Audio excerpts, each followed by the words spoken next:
Hello students, आप सबका स्वागत है मेरे चैनल में जिसका नाम है मैथमेटिक्स बाय इब्राहिम सर। हम बात कर रहे हैं डेफिनेट इंटीग्रेशन की।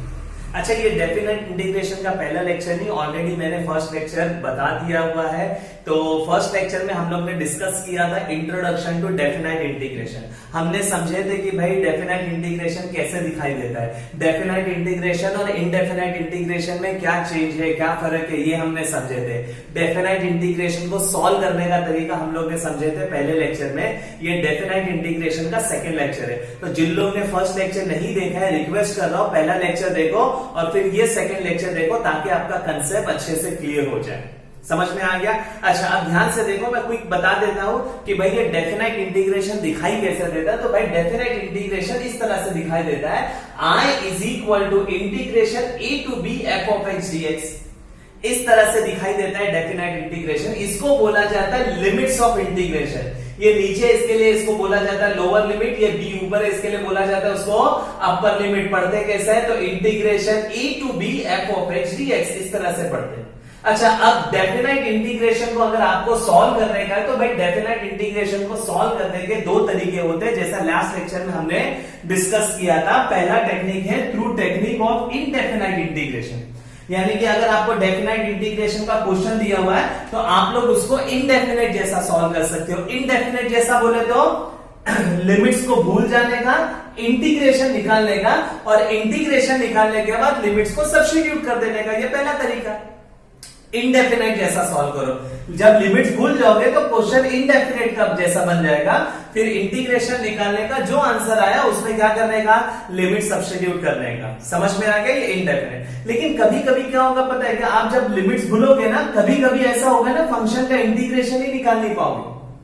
समझ में आ गया ना? फंक्शन का इंटीग्रेशन निकाल ही नहीं पाओगे तो कैसे सॉल्व करेंगे?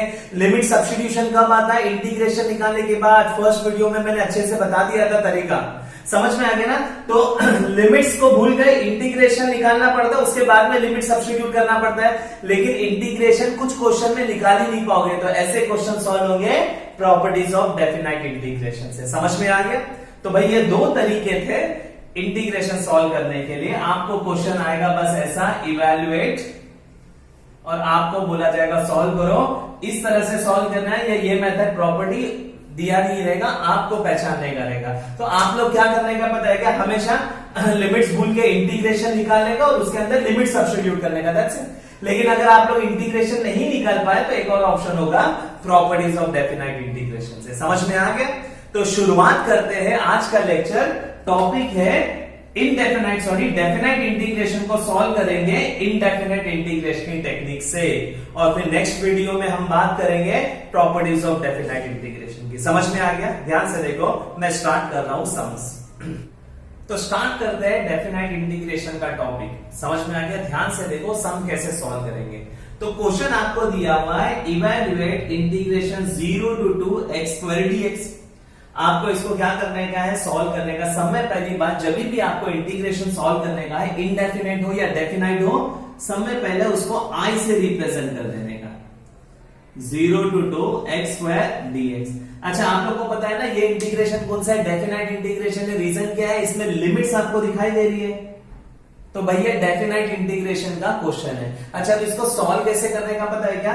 जैसा इनडेफिनेट इंटीग्रेशन सॉल्व करते हैं ना, एग्जैक्टली वैसे इसको क्या करने का? सॉल्व करने का। बस क्या होगा पता है ना? लिमिट्स रहेगी, और एक बार इंटीग्रेशन आ गया उसके अंदर लिमिट सब्स्टिट्यूट करने का है। अच्छा, इनडेफिनेट इंटीग्रेशन आप लोग कैसे सॉल्व करोगे? तो इधर मैंने तरीका लिखा हुआ है। मैंने जब इनडेफिनेट इंटीग्रेशन सिखाया था, जो लोग ने नहीं देखे उन लोग सीरीज देख लो, उसमें मैंने ये समझाया था। ध्यान से देखो, ये इनडेफिनेट इंटीग्रेशन को सॉल्व करने का तरीका है। अगर आपको इंटीग्रेशन सॉल्व करने का है, अंदर फंक्शन है, इररिस्पेक्टिव ऑफ फंक्शन, कितना सिंपल है, कितना हार्ड है, कितना कॉम्प्लिकेटेड है, बड़ा है, छोटा है, आप लोग ये लॉजिक से सॉल्व करो। जब भी आप इंटीग्रेशन के अंदर देखोगे ना, आपको दो पॉसिबिलिटी नजर आएगी, या तो अंदर एक सिंगल फंक्शन होगा या तो एक से ज्यादा होगा। जब भी आपको इंटीग्रेशन करना है ना, तो आप देखोगे ना, तो अंदर एक फंक्शन होगा या तो एक से ज्यादा फंक्शन होगा। अगर एक से ज्यादा है तो बीच में साइन होगा प्लस माइनस मल्टीप्लाई या तो डिवाइड। प्लस माइनस है तो इंडिविजुअल करने का, अलग अलग सबको इंटीग्रेशन देने का। मल्टीप्लीकेशन है तो प्लीज रिक्वेस्ट है डायरेक्ट u इंटू v पे जब नहीं करने का, पहले देखने का सिंप्लीफाई हो रहा है कि नहीं, सब्स्टिट्यूट हो रहा है तो नहीं, u इंटू v है तो नहीं। समझ में आ गया ना?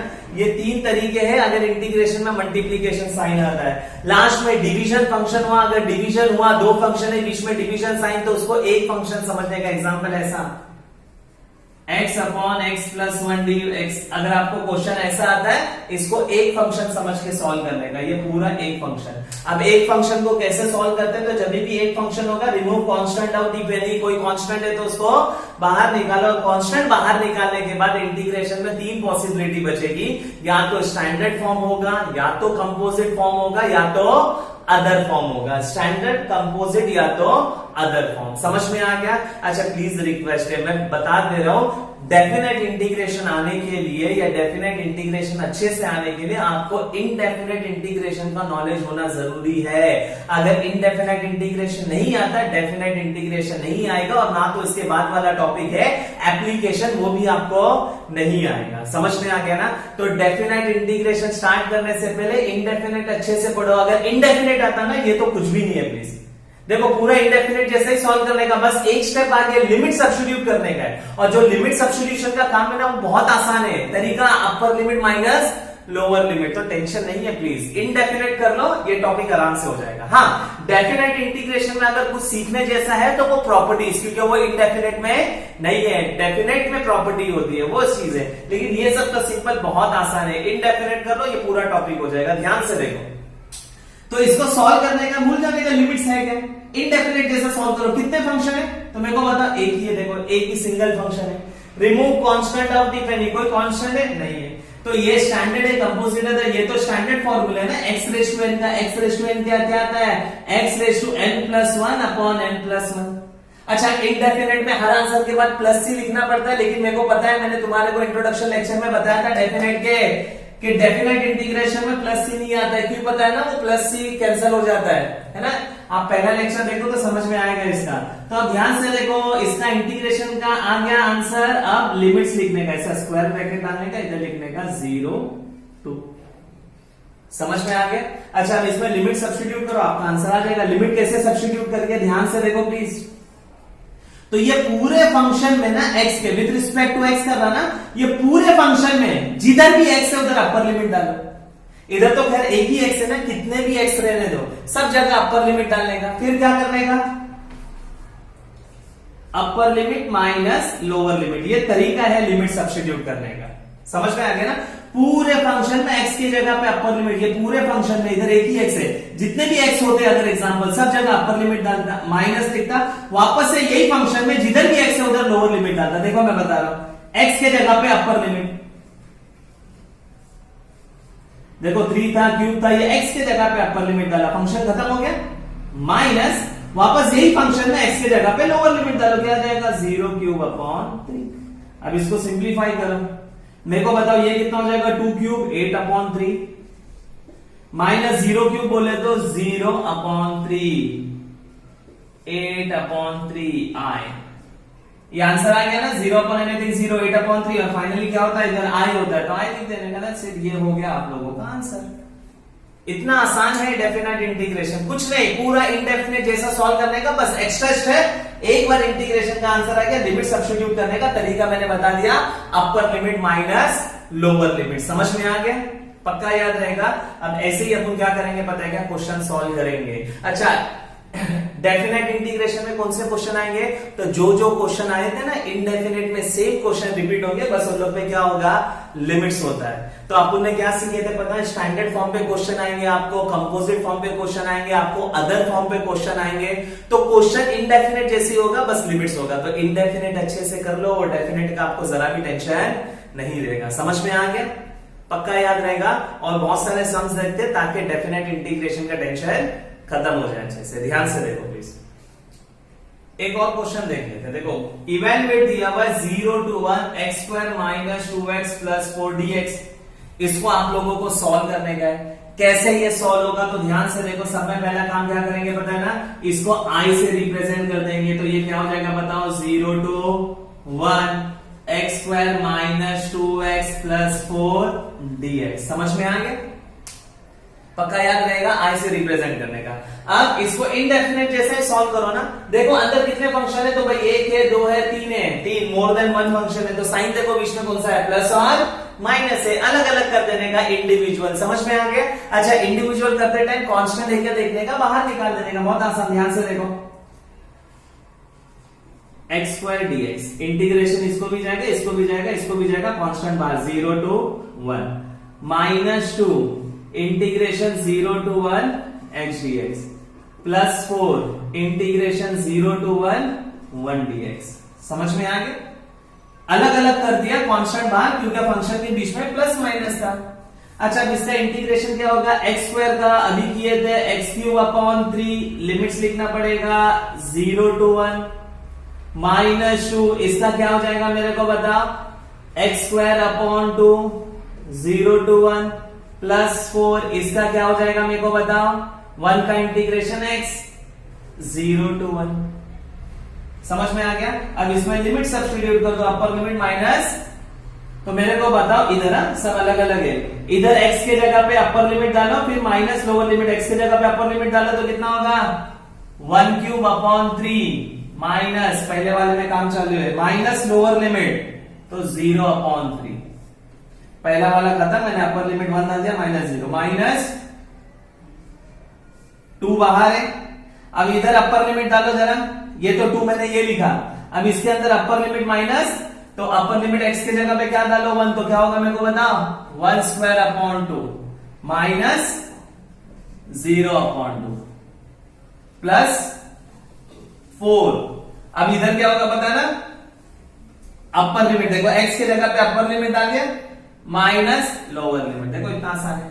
अब थोड़ा सिंप्लीफाई करो, ये कितना हो जाएगा, तो 1³ 1/3 माइनस 0 हटा दो इसको, -2, और ये कितना हो जाएगा वापस है 1/2, ये भी 0, इसको भी हटा दो, प्लस ये कितना हो जाएगा 4। अच्छा, ये 2 और ये 2 कैंसिल होगा, ये कितना होगा 1/3 -1 +4, मेरे को बता दो 1/3 -1 +4 कितना हो जाएगा, +3। थोड़ा सा सिंप्लीफाई करो इसको, एलसीएम ले लो, 3 × 3 9 + 1 10/3, ये है आप लोगों का फाइनल आंसर। याद रखो, इक्वल टू के इधर तो आई होता है ना, मैं लिखा नहीं है लेकिन याद रखो। समझ में आ गया? पक्का याद रहेगा। तो इस तरह से सॉल्व होगा डेफिनेट इंटीग्रेशन। ये तो प्लस माइनस आ रहा था, कभी कभी मल्टीप्लाई आएगा, डिवाइड आएगा, या सिर्फ एक ही फंक्शन होगा। अभी तो खैर स्टैंडर्ड फॉर्म आया था, कंपोजिट आएगा, अदर आएगा, काम बहुत आसान है। समझ में आ गया? ध्यान से देखो नेक्स्ट क्वेश्चन। एक और क्वेश्चन समझ लेते, ध्यान से देखो। अच्छा, कभी कभी क्वेश्चन देखो ऐसा आएगा, फाइंड वैल्यू ऑफ के का वैल्यू फाइंड आउट करने का। देखो इधर इंटीग्रेशन के अंदर के दिया, उसका वैल्यू फाइंड आउट करने का। समझ में आ गया? अच्छा, आप लोग को के का वैल्यू फाइंड आउट करने का टेंशन नहीं, आप लोग को क्या आता है? तो भाई मेरे को डेफिनेट इंटीग्रेशन को सॉल्व करने आता है। तो आप डेफिनेट इंटीग्रेशन सॉल्व करो और उसको इक्वेट करो 5 से, आपको किसका वैल्यू मिल जाएगा, देखो कैसे सॉल्व होता है।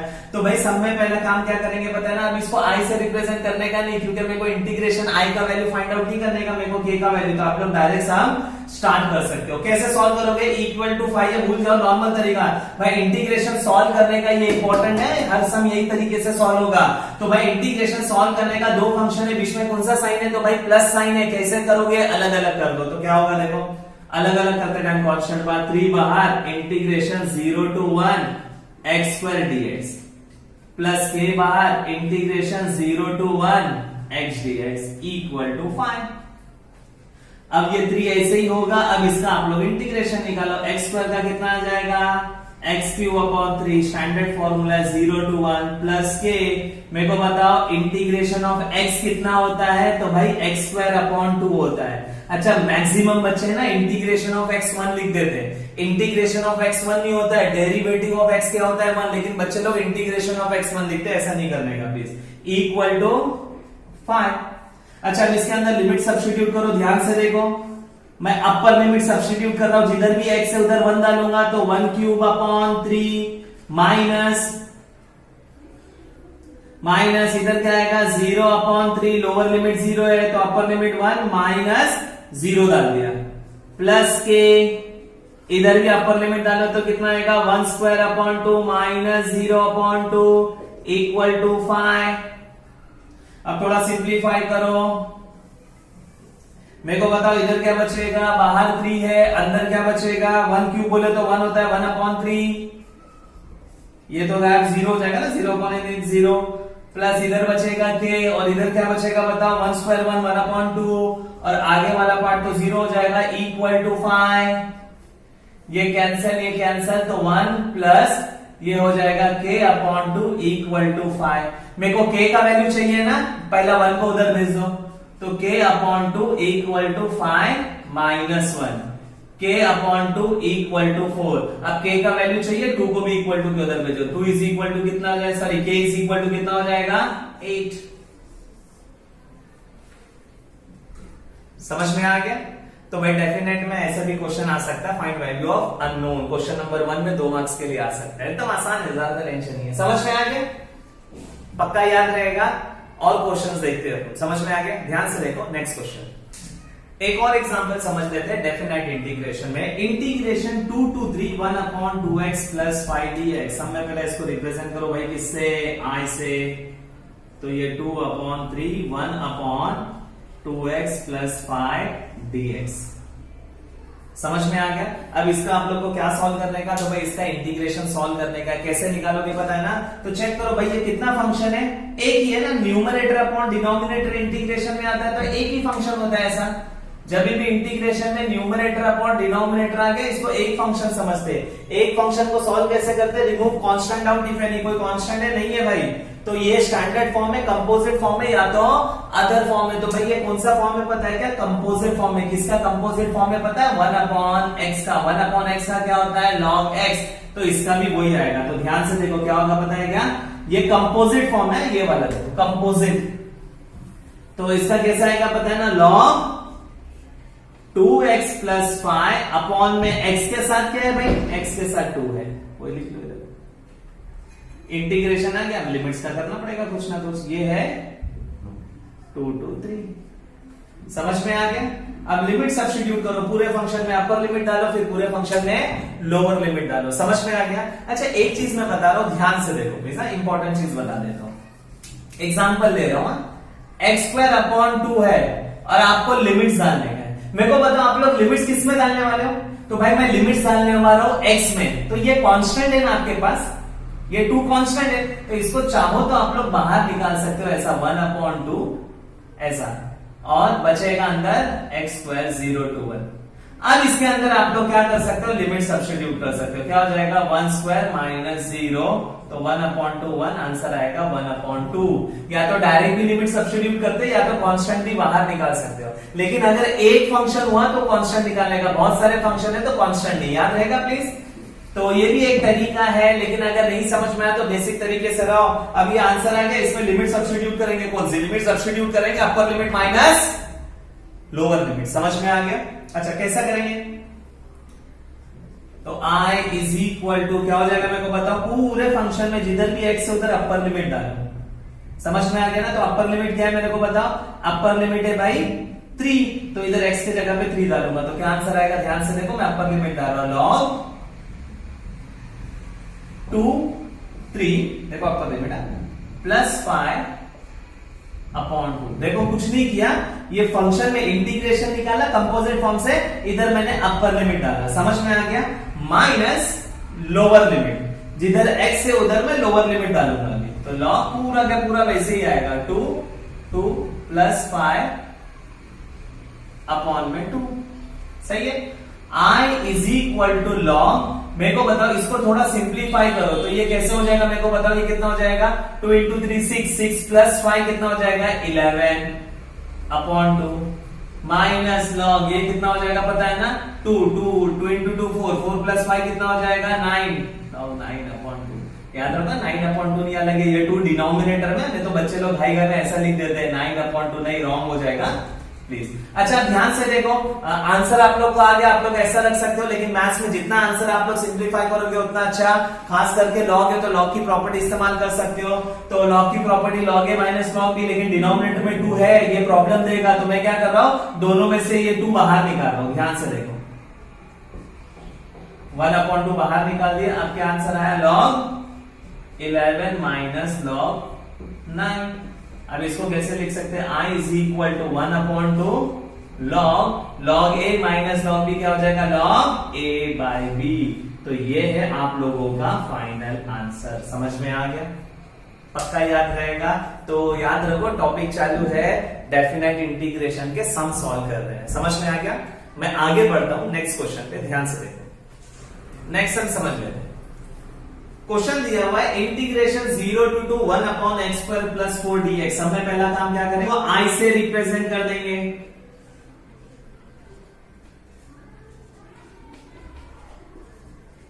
अच्छा ध्यान से देखो, ये कितना फंक्शन है पता है क्या? न्यूमरेटर अपॉन डिनोमिनेटर बोले तो एक फंक्शन है, या तो स्टैंडर्ड है, या तो कंपोजिट है, या तो अदर है। तो भाई ये स्टैंडर्ड नहीं, कंपोजिट नहीं, अदर फॉर्म है। अदर फॉर्म में कौन सा है पता है क्या? इंपॉर्टेंट फॉर्म है, फॉर्म नंबर 1 स्पेशल केस। अगर आप लोग को याद रहेगा स्पेशल केस क्या बोलता था पता है क्या? अगर आपका क्वेश्चन ये फॉर्म में है एक्स स्क्वायर प्लस ए स्क्वायर dx, तो इसको सॉल्व नहीं करने का, इसका आंसर आएगा 1 अपॉन ए tan इनवर्स x अपॉन ए प्लस सी। समझ में आ रहा है क्या? 1 अपॉन एक्स स्क्वायर प्लस ए स्क्वायर dx, तो 1 अपॉन ए tan इनवर्स x अपॉन ए प्लस सी। तो अगर क्वेश्चन ऐसा रहेगा तो ऐसा लिख सकते हैं। अपना भी देखो ना, लगभग वैसा ही है, 1 है एक्स स्क्वायर है, बस इसके जगह पे क्या आएगा? स्क्वायर के फॉर्म में चाहिए, तो 4 को कैसा लिखा जाएगा स्क्वायर के फॉर्म में? तो 2 स्क्वायर लिख सकते हैं। तो ध्यान से देखो,